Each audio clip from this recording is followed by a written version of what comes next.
Europe 1 Soir Week-end. 19h, 21h, Stéphanie Demurru.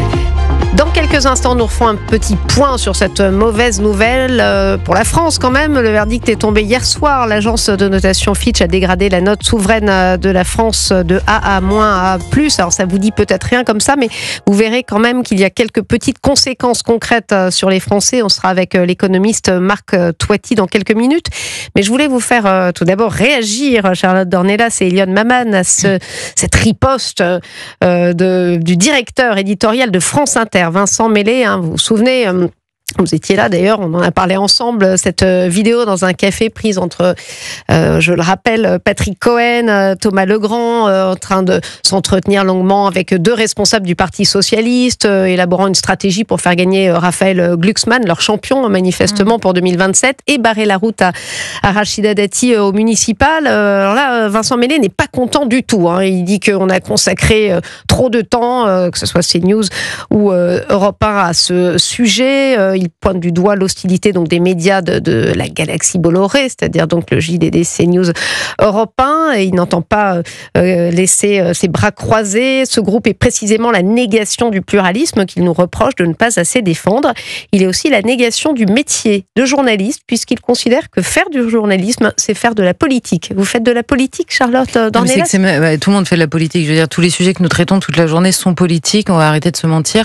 Simplement, nous ne faisons pas de la politique partisane, contrairement, et c'est, je trouve, stupéfiant, le culot, on va dire, des autorités de France Télévisions et de Radio France d'ailleurs, depuis quelques jours, puisque initialement, la vidéo précisément montrait deux journalistes et par ailleurs éditorialistes, non pas faire de la politique, mais faire de la stratégie électorale partisane au profit du Parti Socialiste, et à la limite, en leur nom, oui, on pourrait déjà s'en émouvoir, mais au nom de France Inter, puisque Thomas Legrand, je le rappelle, dit dans cette vidéo, en cas d'un second tour entre Raphaël Glucksmann et Marine Le Pen, il s'interroge sur le comportement du centre-gauche et du centre-droit, et il dit, mais bon, on a un avantage, ils écoutent en masse, je cite, France Inter. Donc c'est bien la preuve. Dans le Marais, Charlotte Dornelas, dans le Marais. Le Marais et la France, ça aussi, quel mépris pour la France quand même, parce que on apprend par cette occasion que... Mais donc il explique lui-même qu'ils se servent, en tout cas tous les deux, puisque Patrick Cohen, qui est silencieux, ne désapprouve pas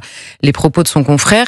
Il explique que le micro de France Inter, en l'occurrence eux deux, s'en servent. Et je note avec les réactions de France Inter, de Radio France et de France Télévisions, qu'apparemment ils ne sont pas les seuls, puisque personne n'y voit de problème déontologique. Bon, très bien. Donc là, la révolte de France Télévisions ne se fait pas, et de Radio France ne se fait pas sur les propos eux-mêmes qui sont tenus, mais sur le messager comme d'habitude.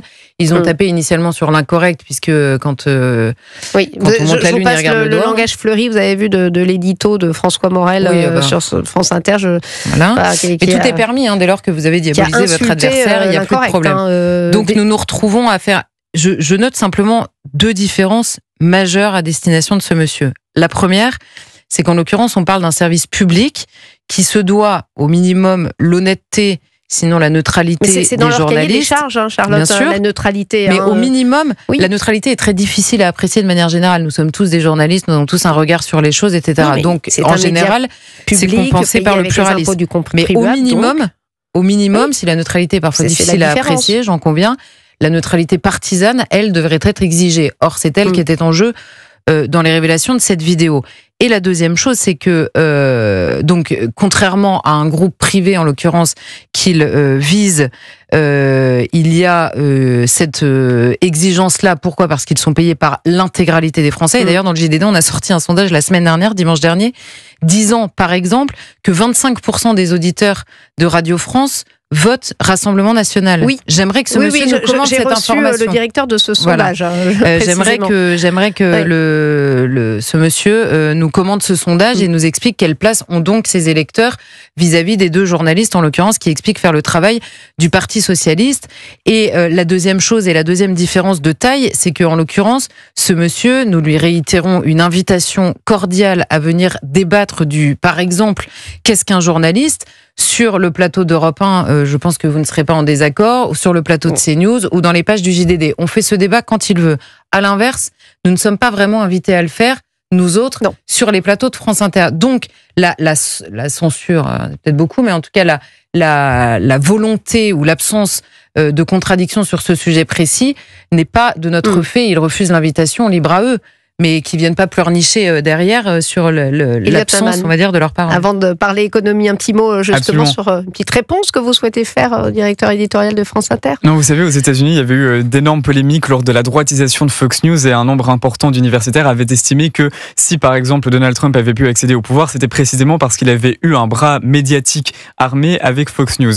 Et il y avait eu des enquêtes scientifiques plus ou moins précises qui avaient comparé la progression du Parti républicain par rapport à deux moments, c'est-à-dire un moment où dans un district électoral, Fox News n'était pas encore diffusée, et un moment où Fox News avait été introduite.